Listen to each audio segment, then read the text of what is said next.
Hello and good evening. Welcome to Scotland at 7 on Thursday, the 3rd of February.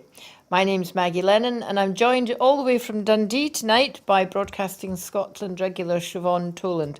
Siobhan, we're just going to go straight to the big news story of today, the big Okie doke, domestic yeah. news story, and that is that households will face a record energy bill increase of 54% from April after the regulator lifted the cap on default tariffs to £1,971. The energy regulator Ofgem lifted the maximum rate that suppliers can charge for an average dual fuel energy tariff by £693 to reflect the fourfold increase in energy market prices over the last year. This hike means that 22 million households, which pay by direct debit, will face an average bill of £1,971 a year for their gas and electricity. Homes using a prepay meter, which are typically used by more vulnerable families, will on average face a steeper hike of £708 and an annual bill of £2,017. In response to the energy crisis, Chancellor Rishi Sunak has come up with a one-off, repayable £200 discount and a rebate on council tax bills in a £9 billion package designed to take the sting out of a £700 a year rise in the average household energy bills. The Chancellor said 80% of households would receive £350 in support this year in response to the decision by the energy regulator Ofgem to raise its price cap to just under £2,000.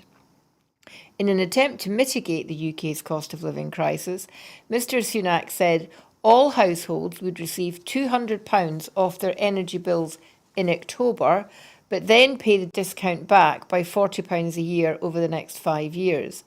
Council taxpayers in England in bands A to D would receive a rebate of £150 from their bills in April, which does not have to be paid back. Local authorities would receive £150 million to make discretionary payments to the neediest, and the number of poorer households eligible for the Warm Homes discount, worth £150 from October, would be increased by a third to 3 million. The SNP has condemned the UK government for failing millions of families by refusing to bring forward a meaningful package of support to tackle the growing cost of living crisis. Alan Brown MP criticised Chancellor Sunak's response to the energy price cap rise as failing woefully short of what was needed to help families cope with the growing cost of living crisis, as household budgets are increasingly squeezed by soaring energy bills, Tory cuts and Brexit, and regressive tax hikes. Commenting, the SNP Shadow Energy spokesman Alan Brown MP said, "The energy price hike will be a devastating hammer blow for millions of people across the UK. The Tory cost of living crisis is hitting families, and soaring energy bills will push many into further hardship and poverty." Well, it's more than we thought. We thought 50%. It's gone up to 54%, slightly higher for those people who are on the expensive kind of pay-as-you-use meters. It was announced this afternoon that because the council tax rebate is only mentioned for England because of the devolved settlement, that Scotland's going to get £290 million as a result of Barnett consequentials. That's when money is spent on things in England. Scotland has to get its fair share in order for the Scottish Government to decide how they're going to use it to mitigate. There's been no decision yet. I mean, literally, they only got told at about 4 o'clock this afternoon. Yeah. So do you think he was, what do you think of this package of measures, and where do you stand on the should he have scrapped VAT or not? I think that the measures are woefully inadequate. The offer of a loan is downright insulting, actually. £200 loan to be paid back over 5 years. Well, do you know what? The energy prices hikes, this is not going to be a couple of months. This is going to be a few years from all accounts. We don't know, quite frankly, how long that's going to be. It's insulting. It's yet again, our lowest and poorer paid households that are going to feel the impact of that. Their increase will be higher, but they're also exponentially in terms of the household income. They're also going to be a lot worse off as well. £200 doesn't touch the sides, and it's a loan as well, which is doubly insulting. What could have been useful, of course, is keeping the universal credit upkeep. £20 a week extra that the universal credit claimants got. That might have covered actually quite a bit of that extortionately high increase in billing that's now going to happen. I'm just going to point out that I've got my big thick cardi on now in an attempt to keep the gas bills down. I'm also just going to mention as well that Shell has just quadrupled their profits, unprecedented profits. What was it? The 20 gas producers have amassed $65 billion in profits over the last year. So it's not like the gas companies and the fuel companies are struggling here. There's a kind of misnomer and misinformation, I think, happening that somehow the consumers has to bear the brunt of these increasing prices. But it's funny how we're bearing the brunt here, but yet the companies don't seem to be bearing the brunt at all. They seem to be managing quite well. I support the Labour Party's windfall tax. I think that there needs to be more responsibility from the companies, but there needs to be more responsibility from the government as well. I think in terms of the VAT is what I would class as a regressive taxation in the sense that everybody gets it. But what we actually need to do is focus on the poorest who will not be able to offset those costs, And I'm thinking here, like, just think of my personal, I literally was working out how much it's going to cost me. It's probably going to about increase my kind of gas and electricity by about 70 odd quid a month, actually, which is almost about 80%. I can offset that's not going to be comfortable, but I can do that. But you imagine that level of rise for people that are already skint. It was over 200,000 households in Scotland are expected to be affected by this. 1 in 3 households are now going to be poverty, fuel poverty in that respect as well. So we're talking about massive issues here. I want to pick up on the windfall tax because Nicola Sturgeon also said she wasn't opposed to that, but of course I have to point out that Scotland doesn't have the competency to do anything about that. So we aren't able to add a hike onto those companies, not just oil companies that have been making money during the pandemic. Amazon's another one. What I thought was kind of interesting about the VAT thing, he claimed, it wouldn't have given people back as much as the £150, and it was like, well, why is it an either or? Why can't it be an and also? And anyways, you've said these oil prices, these energy prices have not just gone up for a year and then they'll go back down. They'll never go back down. They could continue to increase. So we might be seeing this as a real squeeze on people for years to come. So if they cancelled the VAT for several years, then it would have been a substantial amount of money. But what he said was, he didn't want to cancel VAT because he didn't think that necessarily that would be passed on to the consumer. And you think, well, wait a minute. If you just take VAT off the bill, it means they don't get the money in the first place. That seemed a really strange comment by him. So it's too early to know what's going to happen with the £290 million extra that's coming. But hopefully there'll be a similar usage of it and make sure that people at the lowest end of the scale get it. Because as you say, if you're able to offset it yourself, then you offset it yourself. Actually, I mentioned this in my office today, and a couple of staff said, "Oh, we wouldn't want that. We don't want that extra money. We can afford to pay our heating. We'd rather other people got it." And I thought that was quite interesting. That I'm wondering how widely felt that is in Scotland. Probably not very widely felt, but we live in hope. Obviously, of course, energy prices aren't the only thing. We mentioned in the story there about regressive tax. They were asked to not increase the national insurance contribution by 1.5%, which is due to hit in April, plus 1.5% on the employer's national insurance. Employers are now paying about 16%. That is really hitting employers as well, who some of them are struggling coming out of the pandemic. So it's just everywhere we look, there is more and more and more hitting us. Oil prices and rather petrol prices and diesel prices are also apparently due to go up. So it looks like it's going to be a pretty tough year. And on the back of that, The latest news from the Bank of England wasn't any better. The Bank of England has raised interest rates for a second time in 3 months to 0.5%, as it warned that surging energy bills would push inflation higher than expected to more than 7% by April, warning that families faced the biggest fall in their disposable income for 3 decades this year. The bank's rate-setting Monetary Policy Committee voted by a narrow majority to raise its base rate from 0.25% to tackle soaring inflationary pressures. Signalling a growing split on the 9-member committee, 4 members voted for a more aggressive increase to 0.75% to tackle rising prices and bring them more swiftly back to the bank's 2% inflation target. In a downbeat assessment of Britain's economic prospects, the Bank of England forecast families' disposable incomes would shrink by 2% this year, the biggest drop since comparable records began over 30 years ago.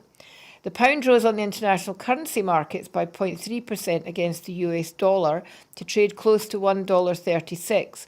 Financial markets are likely to view the vote as a measure of the central bank's determination to take an independent stance in its mission to reduce inflation, with the committee members setting aside the negative impact that higher borrowing costs are likely to have on the economy's ability to grow. Responding to the rising cost of living, the Child Poverty Action Group and 30 other organisations have called on the UK government to increase benefits by 6% in April and ensure support for housing cost increases in line with rents. The statement said that prices are rising at the fastest rate in 30 years. Energy bills alone are expected to rise by, as we know now, 54% in April, and the soaring costs of essentials will hurt low-income families whose budgets are already at breaking point. There has long been a profound mismatch between what those with a low income have and what they need to get by on. Policies such as the benefit cap and benefit freeze have left many struggling. Families are still reeling from the £20 cut to the universal credit last October, and though benefits will increase by 3.1% in April, inflation is predicted to be higher than 6% by then. This means yet another real terms cut to incomes. They call on the government to respond to the scale of the challenge with immediate targeted protection to prevent serious hardship, but point out that short-term support will not be enough in the face of ongoing inflation. The government should increase benefits by 6% in April and ensure support for housing costs increases in line with rents. All those struggling, including families affected by the benefit cap, must feel the impact. It's also going to obviously have a huge impact as well on mortgage payments for people. There's been a huge increase in house prices in January. So for younger people trying to get on the housing market, that's a problem. And I saw an interview with one young man today who's just recently bought his first flat, and between his mortgage increase and the energy increase, he reckons he might have to sell it and move back in with his mum and dad. I'm sure they're thrilled to hear that. But really, it just seems there is no end to this. And to talk about inflation at 7%, when we're really talking about personal inflation, for some people being around 30, 35%, it's difficult to see how some people are going to get through this year. Well, I think that's it. The STUC are kind of talking about kind of winter deaths and so forth, because obviously there is going to be very, I mean, we are talking literally, you know, eat or heat scenarios that our vulnerable people are going to be in. I think that the problem that we have when we when we have an economic crisis like this, and this is part of the Westminster problem, and this is where Scotland often moved to a different path. It's not a social democratic model. They kind of fall to the kind of ravages of the free market, and usually what that means is that effectively an economy that works on survival of the fittest. The gestures today were token gestures that were forced upon them by Westminster, but what actually happens is there's no actual deep-seated long-term strategy to protect vulnerable people at a time of crisis. The safety net is no longer there within the UK structure, and that always becomes deeply problematic. We will have people literally, I honestly do not know how people are going to manage. These hikes are absolutely extortionate. It's like you say, real term inflation is much higher than the 7% that's kind of been bandied around. The cost of food is escalating alone, and that's not even one of the things that's been mentioned tonight. The energy, the food, everything has been absolutely everything is grown, and we are all bearing the brunt of that. I'm just going to throw in as well that what the UK government haven't done is actually tried to get back the money that was fraudulently taken during the beginning of COVID through the COVID grant. So that's okay that these people can get away with fraudulently applying for money and getting it, but somehow we bear the brunt of it yet again. That's the issue that we always have. We had that in 2008 after the crash. We had the austerity agenda, which punished poor people for the mistakes of the banks and the uber rich. And we're seeing signs of that already, and at a time of massive crisis, where people are genuinely going to struggle, even more than they did in the austerity agenda. There is no real term support for this happening here. There has to be intervention in the market. It cannot be left to just spiral out of control in the way it often does, because it's always the vulnerable that's left. And well, one particularly group of vulnerable people, something has come to light, and that is that MPs have forced the publication of a government-commissioned research report that found that low-income people who are reliant on disability benefits are struggling more than most to meet essential living costs. The report has been kept under wraps for over 12 months, with the Work and Pensions Secretary, Theresa Coffey, repeatedly refusing to release it on the grounds it was necessary, wait for this, to protect the private space in which ministers develop policy.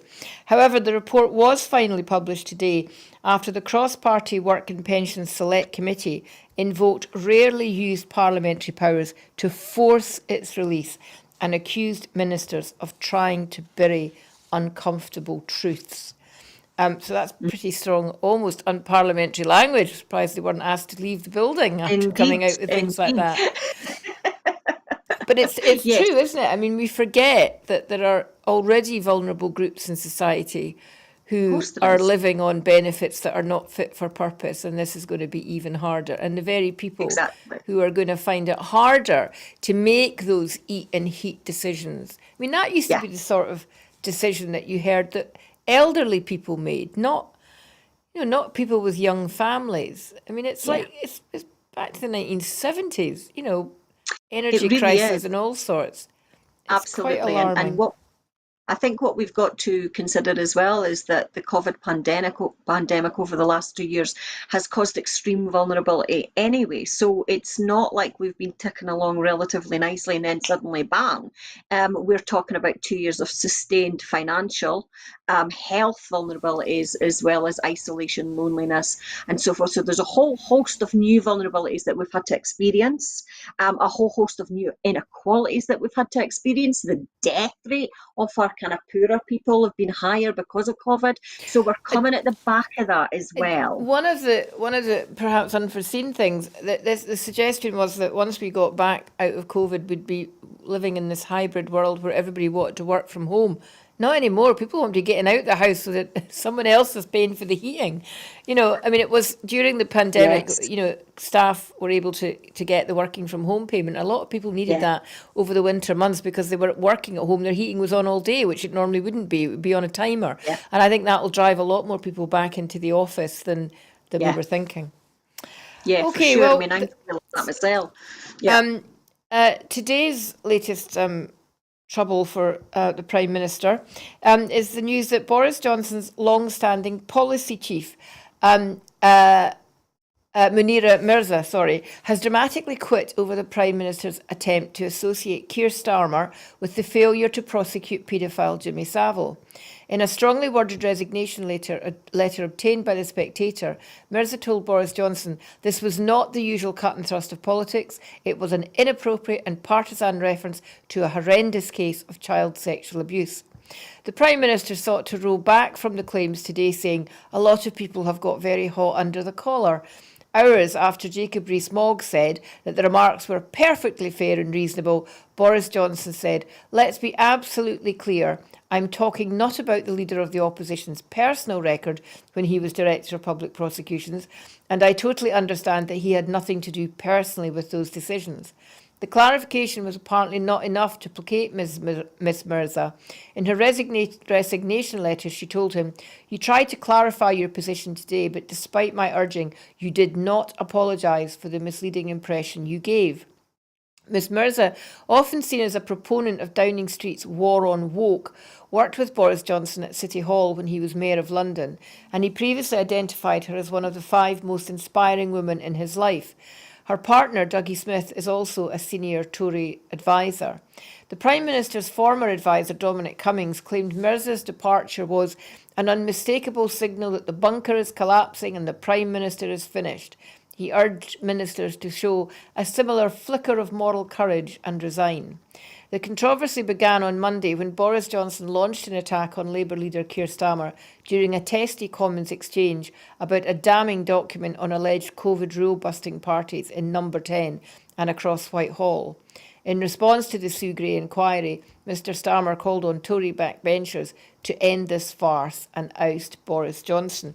I watched the speech because I was watching the announcement of what had been in the report. And when he came out and said that about, even I must admit, I was completely shocked. And Keir Starmer's face was an absolute picture. I mean, he just looked pretty stony, and he's come out since and basically said that basically Boris Johnson should have shut his mouth. It was a dreadful slur. It was done purely to, transfer the story away from Boris Johnson. But to use such a horrific case where there are a great many British institutions culpable at not doing enough to out Savile when they could have done, was really outrageous. Do you think this is yet another nail in his coffin? Apparently there's been another MP has announced today that they've written to the 1922 committee because of the Savile comment. So do you think this is, we getting anywhere near the 54 letters? Hopefully. I think that this is a very, very interesting one, because I think that, for his half apology, it's out there now, and actually it reflects a very QAnon Trumpian trope. Accusing do you remember Pizzagate? Do you remember the kind of the Clinton cabal, etc., etc.? QAnon's recent Save the Children, the kind of scandal, using the sex abuse scandal, using child trafficking scandal, in order to accuse the state structures of kind of infiltrating and abusing our kids. So the trope there has a history. It's infiltrating in the Scottish political system as well, but it's on the fringes. But here we have someone at the heart of the political system using these very same tropes, using the very same Trumpian QAnon type strategies in order to deflect the dead cat strategy, isn't it? In order to deflect from him, but actually more so, I think, in order to completely undermine the opposition in a particularly insidious way. And this is what QAnon and this is what the Trumpian kind of tactics usually are. So it's if it wasn't so serious, it's actually quite fascinating from a kind of cultural perspective, because you can see this coming up. We always think disinformation comes from the internet, but here is someone right here in the heart of the UK Westminster democracy, using these type of disinformation tactics in order to try and undermine the democracy. Now, we've had a whole week here of people completely mistrusting MPs as a result of what's been going on. And he's literally just made another step to undermining the trust and the democratic institutions for what's left of it. But it may have backfired on him. But just looking at the language he's using, people were getting hot under the collar about it. Yes, people were getting hot under the collar. It was extremely serious. And I think your analogy with what was happening in Trump's America is absolutely spot on. Also, he was sort of saying that what he wanted Starmer to do was to take responsibility for the actions of the organisation on his watch. And you think, well, that's a bit ironic, Boris, because you're not prepared to take responsibility for the action of number 10 or the cabinet office on your watch. So, and also once again, and this is happening quite often now, that we're seeing his cabinet colleagues come out and defend him, and then he's taking a bit of a back step. So Jacob Rees-Mogg comes Yeah. out and goes, nothing to see here, it's all fine. And then a wee while later, Boris goes, oh, let me just clarify, I didn't actually mean Keir Starmer. So, if he keeps pulling the rug out from under his cabinet colleagues, they might turn around and pull the rug out from him. And I think that that's right. But what I think you saw last week was quite a kind of an interesting, quite significant shift in not just Boris Johnson, but how Westminster works. If you think back, if you think of that comment, right, you think of like Ian Blackford, okay, and how he was like marched out because he, called Boris Johnson a liar. So you had that action that was disciplined, but that disinformation, false, horrendous accusation that he made was not even disciplined by the Speaker of the House. Now, if we No. think back to the chaos of Brexit, Susan, just let me finish. John Bercow would never have allowed that. So that's how far that shift in the democratic structure has happened, that these things are actually allowed to happen now, when it would never have done only 2-3 years ago. Yeah. But I think you're right. And I think that the positive here is that sometimes in these panics, sometimes in these disinformation type structures, it does just take it a step too far. And this hopefully might be just that step too far, where people go, oh, wait a minute, hold on, that's not. I'll tell you what, people of Scotland watching it will be going, oh, you're kidding me.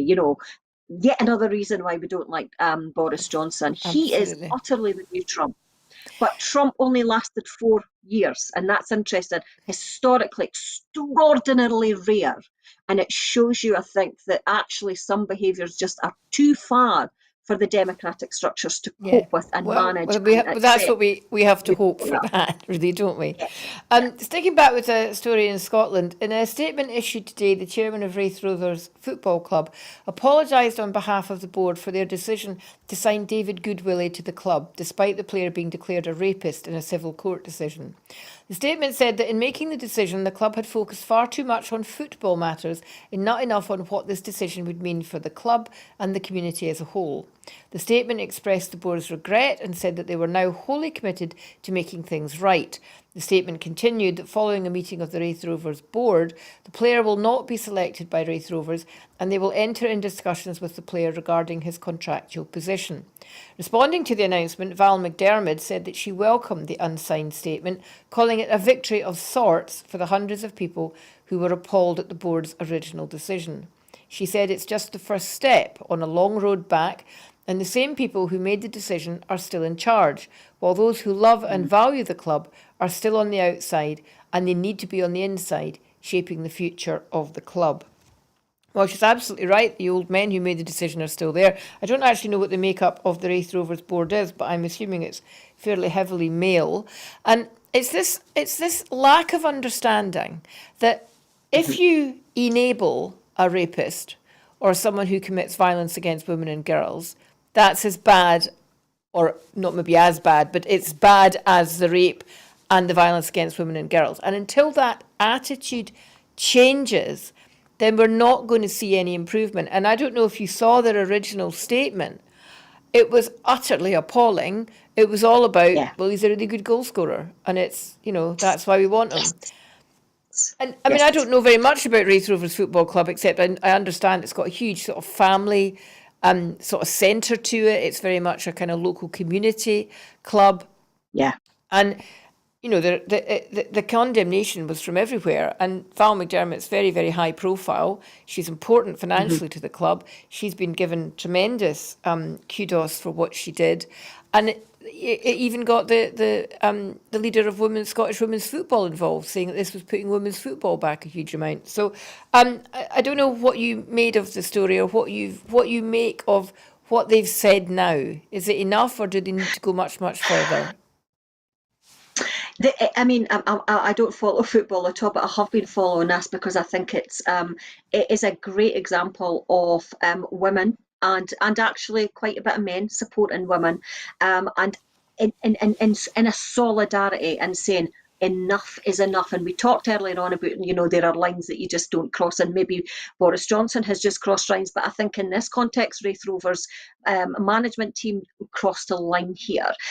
What you had, of course, was the women's football talking about splitting away, and Val McDermott talking about sponsoring that football team. We had Raith Rovers TV making an announcement saying, I'm sorry, I thought we were a community club. We've worked really hard to build a community club, but we can no longer be part of this process. So, you had a lot of people standing in solidarity and saying, this is not what we want. And it was that community issue. There was quite a lot of talk about, we bring our kids there, we bring our daughters. What kind of message does that send us?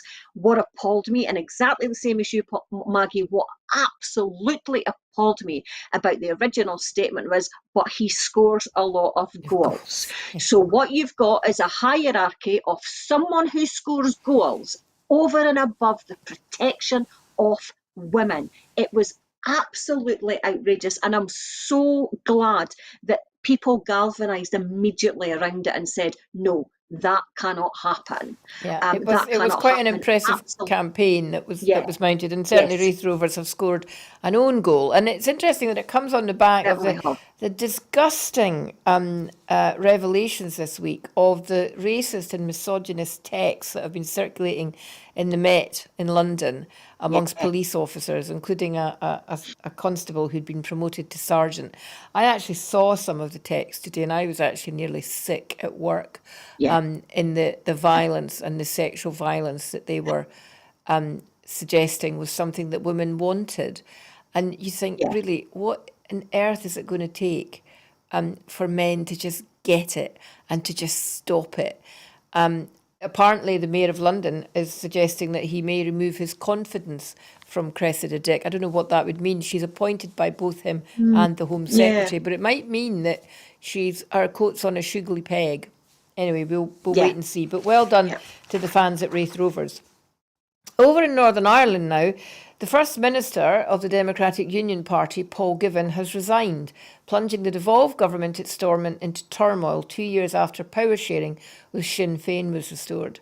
His resignation over Brexit checks in the Irish Sea will trigger the parallel departure of the Sinn Féin Deputy First Minister, Michelle O'Neill, under the power sharing arrangements. In a short statement, he said the institutions of Northern Ireland were being tested once again, and the delicate balance created by the Belfast and St Andrews agreements had been impacted by the agreement made by the United Kingdom government and the European Union, which had created the Northern Ireland Protocol. Holding back tears as he thanked his wife and family, Givan, who has been First Minister for 8 months, added, "Today marks the end of what has been the privilege of my lifetime. Holding this office is one that comes with a heavy responsibility. It's the culmination of months of protest by the DUP, against checks on goods crossing the Irish Sea. It came as polls indicated Sinn Féin was set to overtake the DUP as the largest party in Northern Ireland in local elections due in May, threatening the party's right to the First Minister position. On Wednesday, the DUP Agricultural Minister, Edwin Poots, ordered a halt to Brexit checks on food and farm products coming into the Northern Ireland from the UK. Well, it's not really for us to second guess what Mr Givan's motivation was, but it is true that Sinn Féin are hoping for a very strong election. Michelle O'Neill has called this stunt politics, and his crocodile tears might suggest that. They're also suggesting that the elections be brought forward from May, because although ministers are still in place, the government is slightly hamstrung. And it's interesting that past DUP leaders are not at all in support of this, because they feel that the North of Ireland's got too much to face at the moment, like the rest of the UK coming out of the pandemic and everything else, that actually this is just going to make it harder for people in the north of Ireland. And this may actually make it more likely, if not that Sinn Féin become the senior partner, but that certainly DUP lose seats. Do you think that's likely? It could be, and there seems to be a current theme here of own goals, across the process, and so there could be an issue. There has been a slow but about steady increase for Sinn Féin across the board. I think their pro-Europe mandate has probably been part of that, but they've kind of certainly rebranded themselves as a kind of a modern internationalist social democratic party. And I think that seems to be it seems to be working for them, actually. We've had our own share of crocodile tears, of course. We were ex-Conservative Party in Scotland leader. But yes, it's an interesting one. I think that, obviously Europe's sitting here going, oh, Lord, here we go again.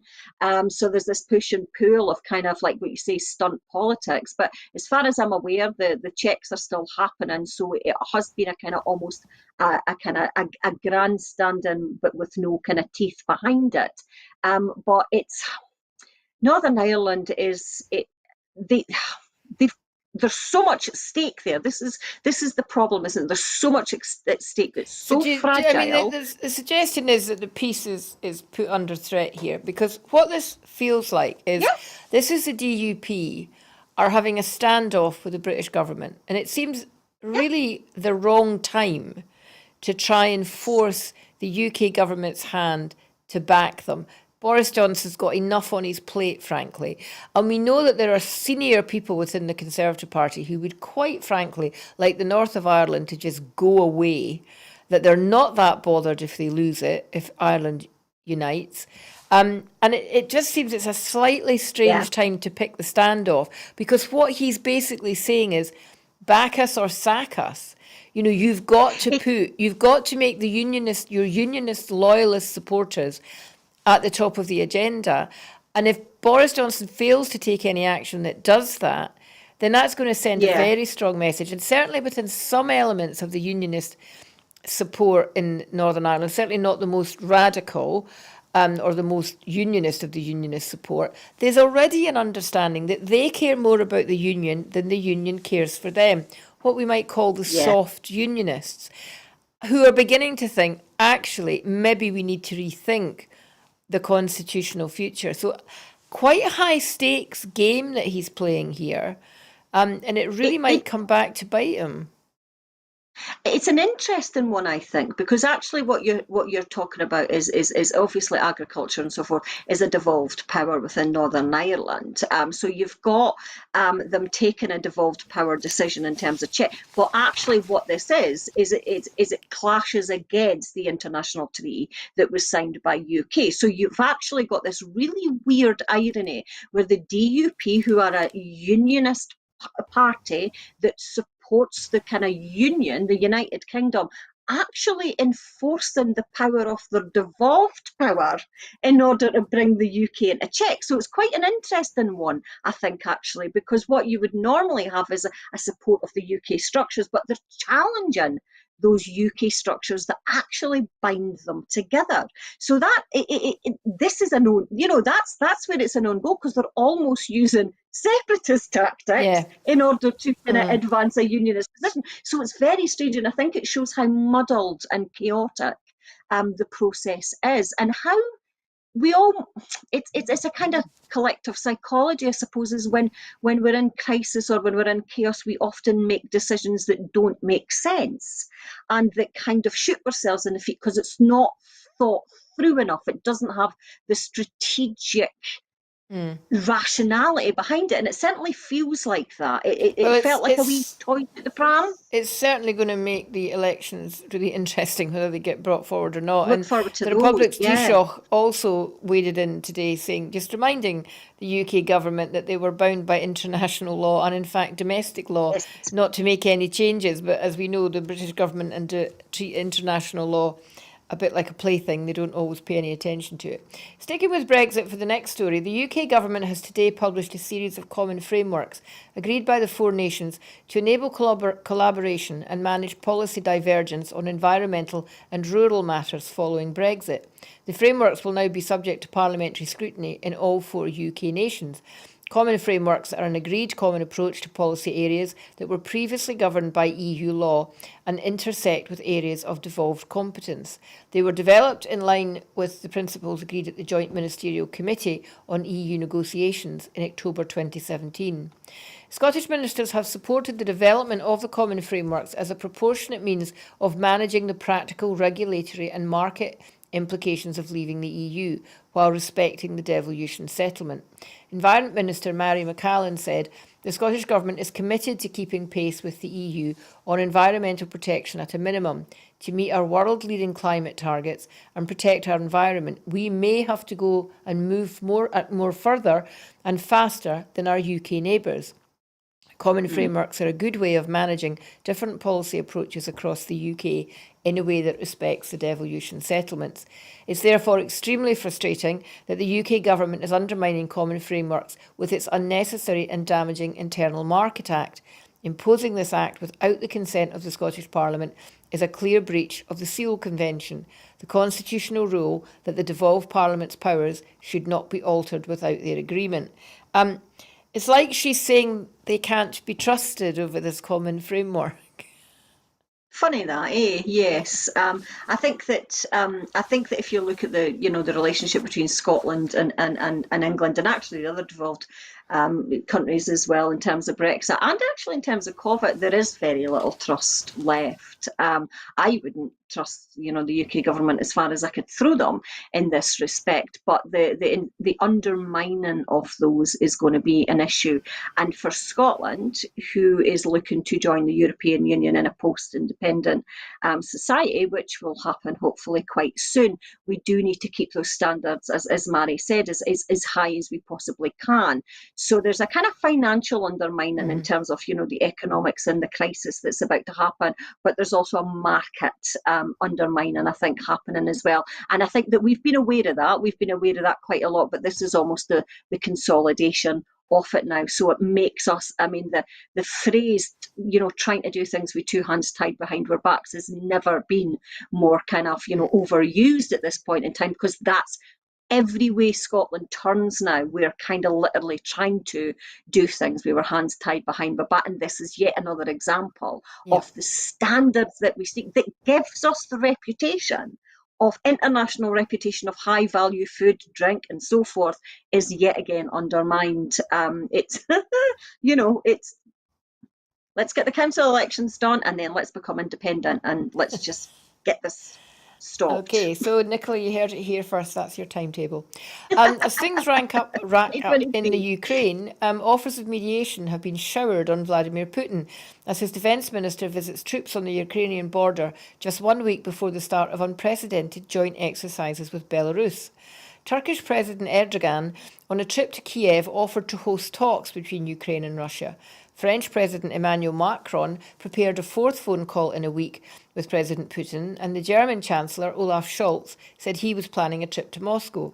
Russia confirmed it was possible that Scholz and Macron would travel to Moscow together as a symbol of European unity and as joint signatories to the Minsk agreements, the stalled 2015 deal designed to bring peace to eastern Ukraine. President Macron is becoming the de facto chief interlocutor for the Russian president in Europe, coordinating closely with Washington and Warsaw. Today's frenetic diplomatic activity came as Russia accused the US of ratcheting up tensions by sending 1,000 soldiers to Romania and 2,000 to Poland to bolster NATO's eastern flank. Moscow is refusing to pull back more than 100,000 troops from Ukraine's borders and said its security demands had not yet been addressed by NATO. President Erdogan's efforts to become the lead mediator are likely to be rejected by Moscow. Vladimir Putin has been angered by Ankara's decision to sell drones to Kiev for use in eastern Ukraine, as well by a new offer to build a Turkish drone manufacturing plant in the country. Turkey said that as NATO member, it was legitimate to provide weapons against a country that might threaten other NATO states in Eastern Europe. Military cooperation between Ankara and Kiev is not intended to target Russia and won't be disrupted in order to please it, a senior Turkish presidential official said. The Kremlin urged the US to stop escalating tensions after the Deputy Foreign Minister, Alexander Grushko, warned the destructive move would make it harder to reach a compromise between the two sides. The Russian Defense Minister, Sergei Shoigu, was in Belarus inspecting plans for a massive joint drill planned for between the 10th and 20th of February between Belarus and Russia. President Putin has demanded a guarantee that Ukraine will never join NATO and that offensive missiles will be removed from states close to Russian borders. The Kremlin also claimed it had China's support in the standoff, suggesting that that would be demonstrated when President Putin met Xi Jinping in Beijing on Friday at the opening of the Olympic Games. Alongside the frenetic diplomacy, Ukraine's defence minister, Oleksiy Reznikov, tried to cool the temperature, saying that the probability of a significant escalation as of today is considered low, as Kiev has not seen Moscow move strike groups to the border. France said its offer to send troops to Romania, among wider plans to bolster NATO's ranks on the eastern flank, was designed to de-escalate the crisis rather than provoke Russia. Now, two things in that long story to pick up on. One, it's interesting he's fallen out with Erdogan in Turkey because they've been very close allies. And the second thing, he's now dropped China into the mix. China hasn't really been mentioned before. It's like he's saying, my big pal over there is going to come with his stick. And so that's spreading the potential impact much wider than that particular area. Do you think that's something we should be worried about? I see with Putin, it's hard to know what's bluster and it's hard to know what's real, and we do know that this kind of destabilization of between reality and fiction kind of occurred in Russia long before it kind of moved to America as well. So it's hard to know. But this, I picked up on that. So it's like my big dad's going to come and going to come and help me, kind of thing. Everybody knows a person like this, and it's usually it's someone who literally will have a massive strop in the hope that people will kind of run to them and go, what's wrong? What's wrong? How can we help? How can we help? That massive kind of childish attention-seeking behaviour. That's what it looks like to me. What Putin's doing? He's literally, it's a metaphorical stomping of the feet.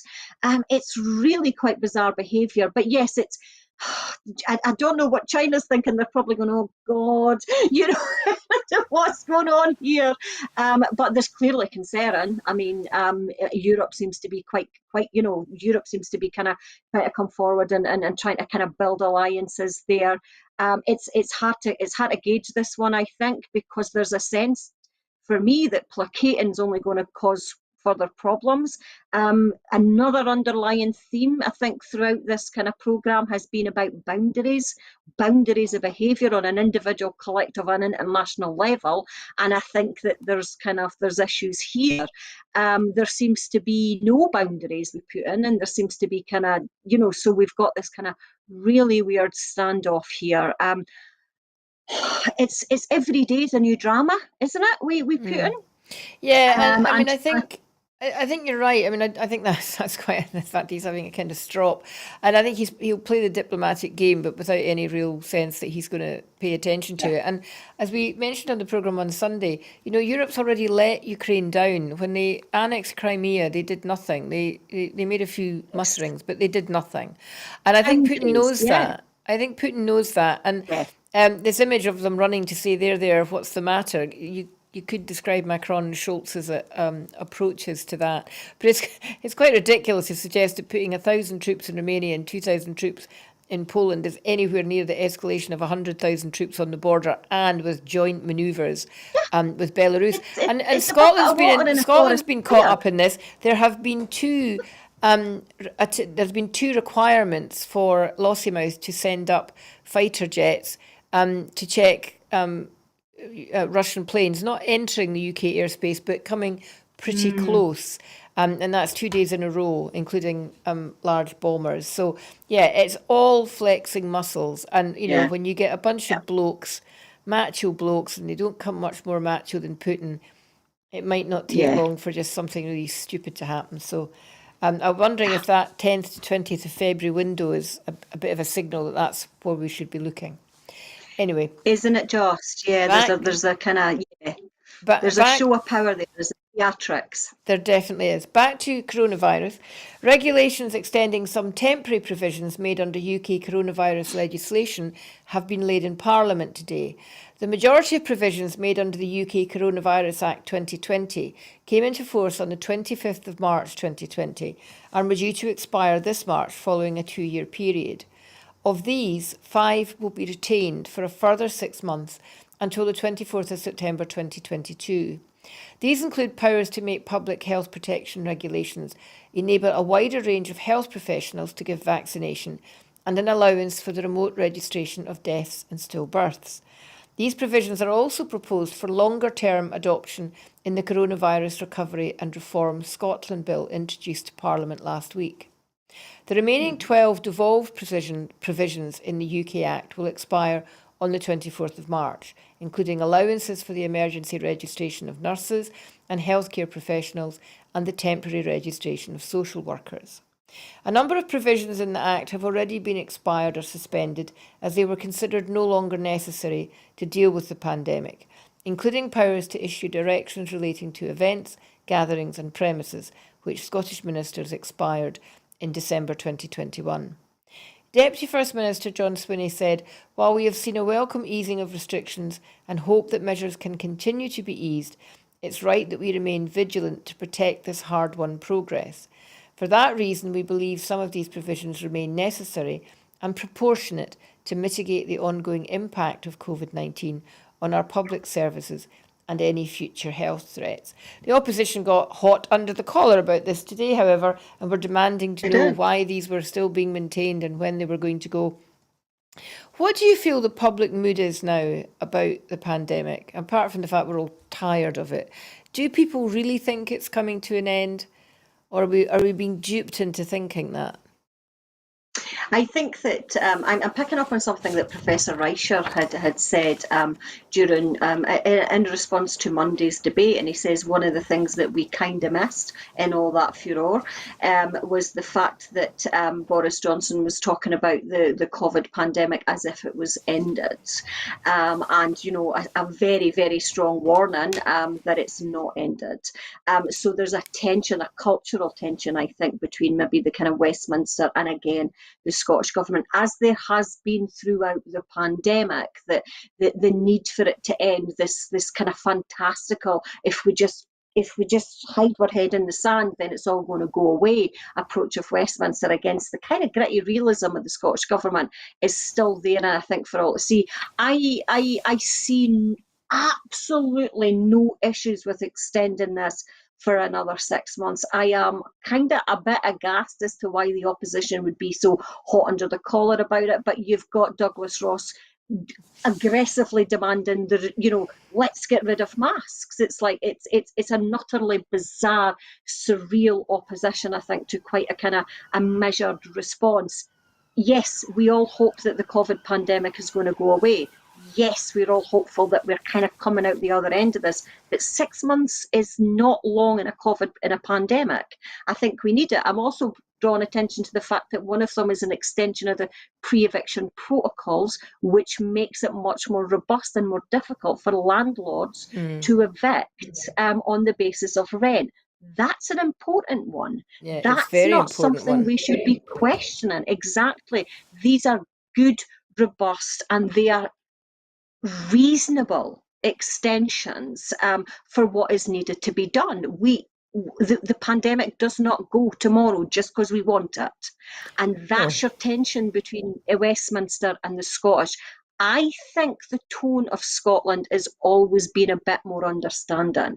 I think that if we look at Scotland's kind of more attitude, it seems they were broadly supportive of the Scottish Government keeping the restrictions that they kept over the Christmas period against a kind of tension against Westminster. I think that, again, coming to bluff and bluster, the opposition tend to follow Westminster's lead. So it gives a false impression, I think, in Scotland that the Scottish Government are outliers. They're not. They never have been. And as Nicola Sturgeon said only a couple of weeks ago, England are the outliers. That's not just within the UK, that's across Europe. Yeah, and we have to remember that although the numbers in hospitals are thankfully going down in the numbers in ICU. The numbers Yeah, of infections are still high. They're still over 8,000 a day. And all we absolutely, need is another variant to come absolutely. along that we're not very sure Yeah, that the boosters and the vaccinations are any use with, and we're yes, back to square one. And I think people maybe forget that. I think there's a general feeling out yeah. there that, oh, everybody's had it now, it's absolutely fine. And I don't think people are doing as much testing before they go out and meet people as they should. And I'm really fearful that we're not quite out of the woods. Just before we go on to 10% the of last, infections are on reinfections. yeah, just before we go on to 10% the of infections are reinfections, and indeed, that's but they're important not. to note But that to be people fair, they think, are not making people very, very ill and sick. So that's a good no, thing. but the point is we don't know what the next variant will We do. don't. We We don't. don't having previously been infected does not protect us It from a doesn't. future variant. Which is why I'm Yeah, disappointed that people seem to be being a bit lax. Before we go on to the very last actually, story, we've yeah. just heard, and we don't have an awful lot more information about this, but there are we expect two more number 10 resignations coming tonight from Dan Rosenfield and Martin Reynolds. Now, I don't know the reasons. I don't know whether it's over Partygate or whether it's over Savile. But we think it's to do with the bring your own booze. Martin Reynolds was involved with that. So we'll wait and see what's happening. But Martin Reynolds was principal private secretary. So interesting. But we don't know whether if they've been forced out or whether they've resigned because they think they've done the wrong thing and they're trying to now do the right thing, or whether it's a show of no confidence in the government. But we'll no doubt we'll get more on that and maybe pick it up tomorrow. The final story is a positive one in some respects. Outdoor education centres facing financial challenges as a result of the COVID-19 pandemic can apply this month to a new £2 million fund available for private sector and third sector centres. The support will help with running costs and enable staff to deliver more outdoor learning for schools. The funding brings the Scottish Government's support for the sector during the pandemic to £4.5 million. Minister for Children and Young People Claire Hawley said, for more organisations that provide residential outdoor education, the pandemic has caused significant challenges and it's been a really hard time for them. The experiences provided by these centres are vitally important for our children and young people. This additional £2 million will help outdoor education centres through what we hope will be the final phase of this pandemic. It will mean more opportunities for children and young people to get the engaging, enriching and exciting outdoor education experiences they deserve. Now, while that's very welcome for the individual centres, Siobhan, there is a feeling Yeah. that it's a bit of a postcode lottery whether your kids get to take advantage of outdoor education, especially residential outdoor education opportunities. Not every local authority has them. Not every school has a system where any child can go. Sometimes, these have to be paid for, and it means more Yeah. disadvantaged children don't get access. And there's been a call to make outdoor education much more widely available, because there's no doubt about it that outdoor education, the key word about that is education. It makes children better learners. It builds confidence, it builds resilience, Yeah, and it socialises them, which is something a lot of kids need. So the 2 million is absolutely. welcome, but it would be good to see this being more widely applied across the country, wouldn't it? More kids getting the chance. I think so, and I know that one of the kind of SNP manifesto promises was that every kid gets every school kid has a holiday, and I think that that's a perfect opportunity to bring these two together. It's massively important. It's a rite of passage. These trips, my son missed it because of the pandemic, but it's one of those. It is a rites of passage that the kids go, and it's their first time, sometime away from home, and like you say, it's educational, it's outdoor, it's about keeping fit. They're just great fun, but everyone should have that. Prices vary. I was kind of quite shocked at the price that we paid in our school for our outdoor was very different from a school just down the road as well. So there is a kind of lot of variant, but every kid deserves something like that. And it's one of those policies that I would love to see come to fruition. I remember that from when I was younger, that my granny paid us all a school trip, because we couldn't afford it. My mum and dad were unemployed. So it was that kind of, but we all got a school trip, and that's what my granny paid for. And it was just for these amazing trips. Still remember my trip. These are All important things, and especially in a post post-COVID environment when you say socialisation is going to be so much more important. Yeah. All the parties in Holyrood had something in their 2021 manifesto about extending outdoor education. So it is something that is widely, and it'd be good if this became a cross-party initiative rather than people, Yeah, taking chips out of each other. Anyway, we've got to the end of the programme exactly. tonight. We've covered a lot. Thank you very much for joining me, Siobhan. It only leaves me to say, as I do at the end of every programme, remember to think about making us a regular donation to Broadcasting Scotland to keep us on the air. It takes money to make programmes like this, and the more money we have, the more programmes we can make. So please support Broadcast Scotland. Go to www.broadcastingscotland.scot/donate and try and make a regular contribution to us. We know we've been talking tonight about how hard up we're all going to be, but maybe instead of having that expensive Starbucks coffee, they don't pay tax anyway, give the money to Broadcasting Scotland instead. Have a lovely evening, everyone, and I'll see you next week. Bye bye.